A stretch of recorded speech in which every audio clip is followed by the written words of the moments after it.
everyone, welcome to Morning Laziness. This is Nilima KS and today we are bringing to you an interview session with Mr. Sidhharrth S Kumaar. Morning Laziness is an online magazine dedicated to women. It showcases various articles, personal life stories, and interview sessions on different matters concerning women. And today our interviewee, Ms. Sidhharth, happens to be an astrologist as well as the founder of Numewani. So let us welcome my interviewee. Hello, Sidhharth. Hello, Nilima. How are you doing? I'm good. What about you? Thank you. I'm doing good too. So it's a pleasure to have you here on board at Morning Laziness. Now to begin with the Yeah. questions, how do you normally begin your day?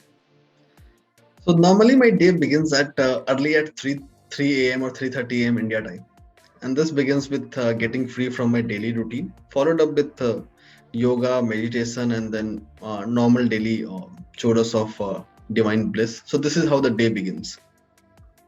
Well, that sounds great. And 3 a.m. is indeed quite early. So have you been like following this routine for a long period of time? So this time is something which I have been following for past 20 years or more than that. So Oh, the reason is that this is not something which I am following. This is something which we have been advocating as Brahm Muhurta since ages, and our ancestors have followed it. We just need to shape our lives in a manner where we can follow it. So we should aim to follow it as much we can. That is the time where the environment is silent. That is the time where we can actually connect to our own energy, to our own strength. So this is how this suits like. It sounds tough in the beginning, but this is practically feasible, doable. hmm. That sounds quite impressive. You seem to be more inclined to a spiritual side. So see, our life is actually spirituality. Spirituality. So quite often we get confused between spirituality and religion. So spirituality and religion are two different things with different meaning. Religion is just a subset of spirituality. Spirituality is simply a overall landscape where a person thinks about his society and the other persons before thinking about the self. This is what we teach in our army. This is what we teach in schools. You should think about your colleague first. This is what we teach in our sports. So spirituality is virtually integral part of our life, which we probably have mistakenly forgotten, and that is why we see people have met an accident and no one is daring to respond. So that shows a lack of spiritual wellness, or I call it spiritual well-being, that we need to be renovated and rejuvenated across globe. Right. Now, do you practice meditations during the early hours of the day? Certainly yes. And what are Certainly they? yes. Pardon. And what are they? So see, coming to our meditations, I have my own innovated findings where I leverage both mantras and sound therapy. I am someone who has devoted my journey towards experimenting and researching sound waves, and this is what science also believes. And then mantras. So my meditation is essentially a mix-up of both. Right, that sounds great. Now, what fascinated you the most about astrology? So coming to what fascinated to me astrology, the one thing which when I actually came into this field at the age of 6 years, uh, I didn't have any thought to think of whether I should come or not. But if you ask me today, what fascinates me towards astrology, this is that we have shaped astrology in a wrong way. Right now we think that astrology is someone which is a remedial science. No, it's not remedial science. Rather, it has been meant as a preventive science. This is a way to live life, how we shape our life, how we live our life. This is what is taught in astrology. And when we do not follow it, then we need to go to it as a curative or a remedial science. So that is the second purpose, not the primary purpose of the astrology. Right. Now, what motivated you to choose this particular career path? So the right now as well, as I mentioned, I chose this path at the age of 6 years. At that point of time, it was moreover like since it's coming, let us grab it. Right now, if I talk about it, see myself, it gives happiness when people come back to you and say, "Okay, this is great. We have been helped, and this is what we have done. This is so that satisfaction of helping others and helping them in shaping their life. This is what fascinates or motivates today. That's great. Now, as an astrologist, have you tried predicting your future? So see, definitely yes. I won't say I don't. But yes, it's not like I predict every moment of my life. So what usually I do is that on every birthday of myself or before the birthday of myself, I see my chart, what the year is going to happen, what precautions I need to take. That's it. Nothing else than that. That's great. Now let's move into some questions about Numewani. So, what exactly is Numewani all about? So Numewani is all about giving numerology and astrology a different vision. When I talk about a different vision, it talks about making this as part of our lifestyle. So we help individuals and businesses. When I talk about individuals, it can be every spectrum of your life, from your name to your career path selection, from your job to business, from your married life to your uh, say acquaintance in the office. So every point of time where you don't find a path, where you don't know where to go, and where you are simply want to know which is the path to follow, astrology is there for you. This is on the person side. Secondly, this comes to the business side as well. This has an immense amount of potential to actually transform the businesses. If we look at all the Fortune 500 companies, they have very specific significance. The colors they choose, their logo shapes, their logo size, their product name, their brand name, everything has got a significance. So this is where we help organizations in transforming their corporate identity, their go-to-market strategy. Also, I have innovated these occult sciences to help them in developing their workplace culture, to building a culture which is sustainable and which helps the employee to be happy, prosperous, and joyous. Because in the race of profits or in the race of bottom line, what happens? Employee might be sacrificing his or her own health, and this is irreversible.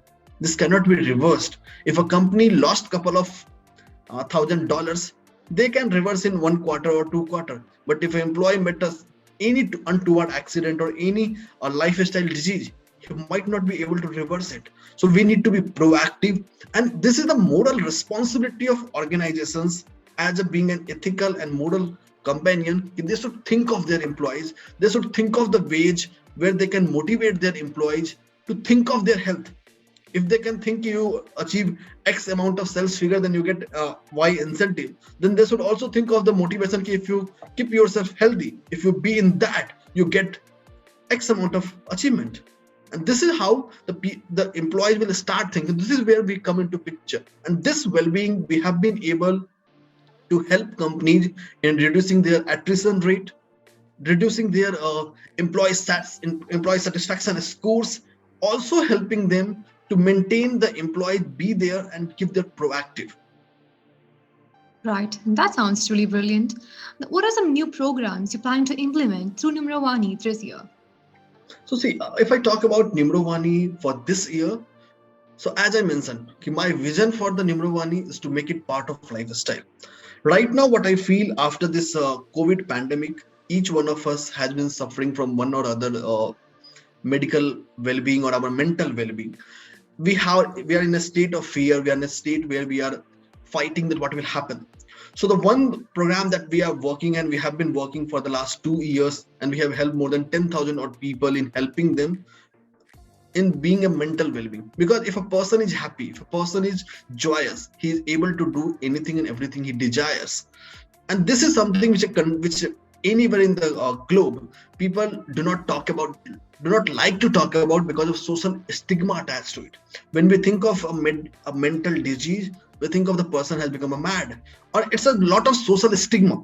So you talk about US, you talk about India, you talk about any part of world, still the social stigma is there, whether we accept it or not to accept it. And this is where I come into picture. So all the discussions are confidential, and we do not go for pill therapy or any say medicine at that point of time. Our therapy doesn't mean we are replacement of any medical therapy. Rather, we try to make developments in the lifestyle, in the way we live our life, by writing few numbers, or by drinking something, by eating something, or by listening to something, by making changes to a lifestyle without any medical intervention. We are helping them in being a better version of self. So right now what has happened, that we have completed a research on more than 10,000 people with whom we have worked in last 2 years, and we would be publishing those results as well in a journal very soon. So that is under review, and it will come out very soon. It is going to be one of the largest study which has been done in real world, where we have worked with 10,000 plus young people working in the corporates who has faced this 2 years pandemic, and they themselves have scored or vetted us. They have felt better in our program. This is one thing where we're working. Second area which I feel is that which pains a lot of people when they're emotionally broken. This emotionally broken can be in any part of life, whether this is relationship to your spouse or this relationship to your friends or to family, colleagues. So this is another area, like you're making yourself a love magnet. How you are able to infuse love in life. The first person that we should love is ourselves. So this is our second agenda where we promote self-love. Self-love never means being a selfish. Self-love simply means thinking of your well-being before thinking, because until unless a person is himself better, himself healthy or herself healthy, he or she might not be able to take the responsibility of a relationship. So we talk about individually making both healthy and well-being, and then making the relationship sustainable. This is second area where we are going to be going very big out. So this has been our focus area for the time we have been, but right now, citing the conditions of the world, citing the COVID pandemic haunting us each and every time, and other uncertainties involved. So this is two area which has been our primary focus during pandemic and continue to remain our focus in transforming the human lives. Well, that sounds great. Now, since you had mentioned that that to become an astrologist, the very notion came to your mind at the age of 6. So, what were some challenges you faced while emerging as an astrologist? So the biggest challenge which I typically face, or anyone face, we do not consider this as a full-time career. And I also felt being an astrologer, you need to know the world. So this is where I differentiated myself. I read the modern science. I'm a pharmacy graduate by qualification. I studied psychology as well. So this is something which actually helps in my practice. So I am someone who knows the modern science. I am someone who knows the occult sciences, and I am someone who has worked in the corporate strategy functions for more than 8 years. So all these unique USPs actually help me in building this stuff. So I always see that every challenge that you come through is rather than an opportunity to save you. So they are the opportunity thrown to you to help to grab it and make it your strength. So this is what the people call it challenge. Right. Now, how long have you been practicing palmistry? So see, whether it's astrology or numerology or palmistry, I started learning at the age of 6. Around 1.5 decade, I invested in learning and studying and researching. After investing around 1.5 decade, in 2013, I decided this is the right time to start expanding this. This is the right time when I have given ample amount of time and I can share my experience, share my knowledge to the people. And slowly and steadily, I came back in 2013 to a couple of years. I started advising people who were known to me or who were very in the extended circle of my knowns. And as soon I started receiving the feedback from the people, they have been able to transform your life. Then I started to make it online and then expanding it more and more, because there are a few things. If today I'm making a future prediction, this is what is going to happen, I need to wait for the time to happen. Until that time comes, I cannot say this is true or wrong. So this is where actually I gave myself the time. So this is why I'm someone this is another very different area. Right now, what has happened when you talk to any young people, they say these are pseudosciences, and this is why they are criticized as well. This is where actually which pains me, because they are not. We may call them pseudoscience, but they have been with us for the human civilizations have been. This is where I think it's my moral responsibility and ethical responsibility, being an astrologer or a numerologist, to help the young generation understand it. This is why I have worked with my team. I'm working with my team to create evidences based on my own practices. So over a period of around 20 years during my study and the practice of 8 years, I have met thousands of people and helped them in their life. So this is where I have started publishing them, taking their consent, monitoring their progress. This is something which has not been done in astrology as of yet. No one has tried to do it. And this is where, so this is one thing, a sample of 10,000. Another case where we have intervened around 500 couples in their married life with the help of simple colors. We believe what the color will make sense, but actually it has done so. So that research paper is also in publication. It will come very soon. So we are trying to build or personally coming with the evidence. This is the real world evidences that we have done.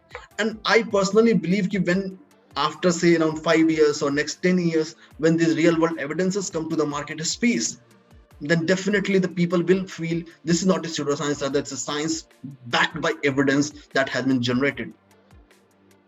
Right, and that sounds brilliant. Well, now since Valentine's Day is around the corner, in fact, it's in less than 12 hours, we could move to some questions about relationships. So, what details, as an astrologist, would you require to predict an individual's marriage or relationship? So see, marriage or relationship is something which is based always on two parameters. The both the person, whether it's a male and female, we need the details of both. The details can be their name, can be their date of birth, can be their time of birth, place of birth, and all other details. So this is what we typically gather. Right. And how do you think all these details, do you think they possess a connection in between or bonds in between? Certainly, yes. So if we do our analysis well, then certainly we would be able to know what's going through them, what's happening through them, and what the problem is. And what I have personally observed, key, we talk about everything. We talk about the emotional compatibility, we talk about physical compatibility, but there is one thing that has not been talked about, that is sexual compatibility. And this is typically in conservative countries, or I won't call this conservative countries, but I would call in a society like us, this is something which is not quite often asked.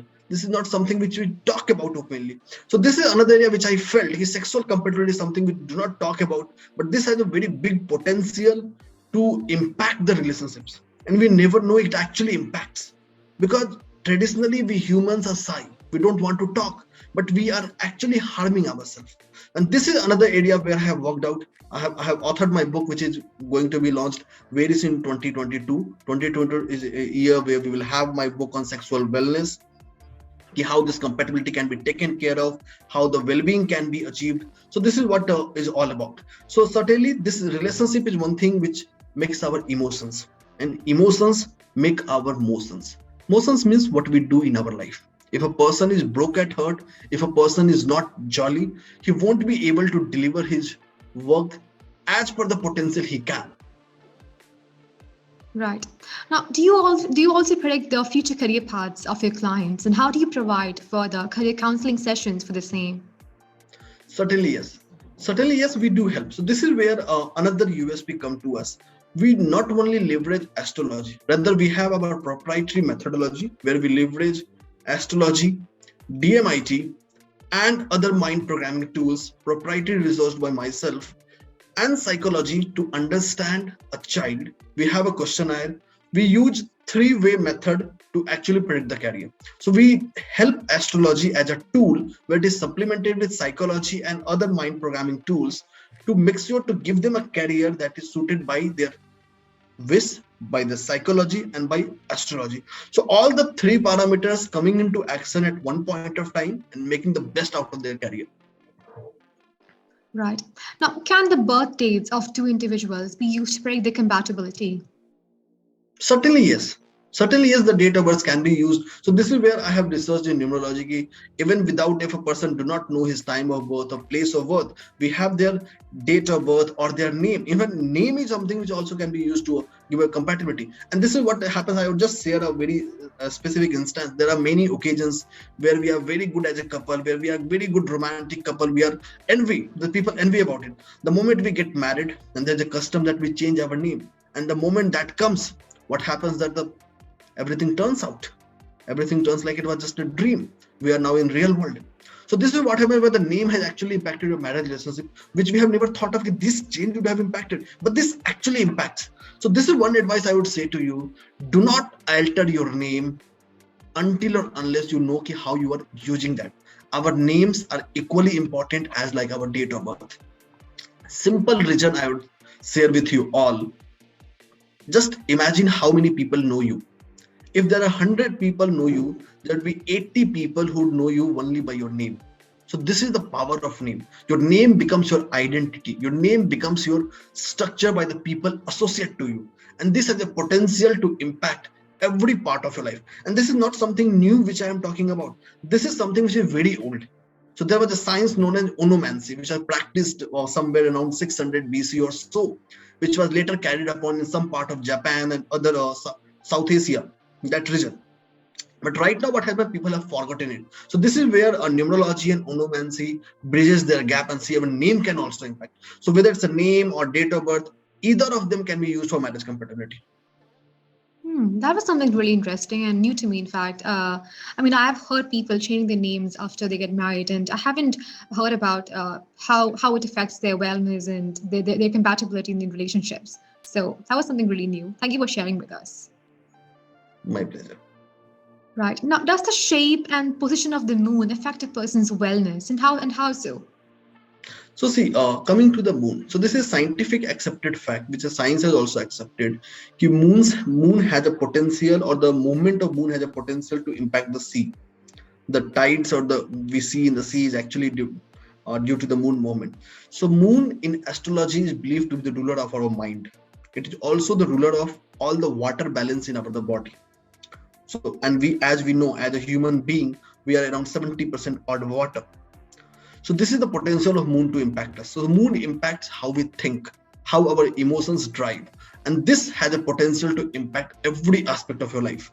And this is why it is said, if we can control our emotions, we can control a significant number of diseases to remain away from us. That's great. Now, how can one transform their lives with the help of numbers? Now, as I was mentioning about date of birth and the name. So name is something which is again a number. So numbers are something which is everywhere. Whether we want, we do not want, we always get associated. Right now, we have been speaking on a date or at a particular time. We are speaking. We met a people. They also have a date of birth. We go to a college. We get a tall number. We go to an examination hall. We got a number. If you are in US, you get a SSN. If you are in India, you get a Aadhaar. Many countries have adopted those electronic ID systems. So virtually we are surrounded by the numbers. So we live in a life where we are cobwebs. There are numbers which we are given or which we are allotted, where we do not have control. We cannot do it, but certainly all those numbers has a message to communicate. All those numbers has a message to communicate, and that is what we need to understand and shape and choose the numbers that we can choose. Like our name, we have a choice to choose. Like our mobile number, we have a choice to choose. Our car number, we have a choice to choose. Like our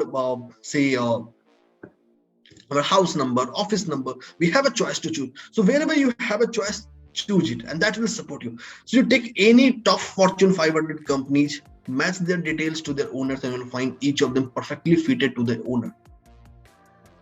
Right. Now, lastly, what do you think this world needs the most? As per me, the world needs most is patience. We need, and this is the time in the year of 2022, this is what I have advised, I'm advising continuously: practice patience. Patience is something that helps us in learning our how to manage our emotions. This patience also helps us not to be overjoyous in your successful times and not to be over frustrated in your bad times. So patience is one key word which I always give to all. Right. So on that note, we come to the end of this interview session. Thank you so much for joining us today. We truly appreciate your time and the patience you took to answer all our queries. And thank you, audience. Hope you had a great session with us. Thank you so much for having me.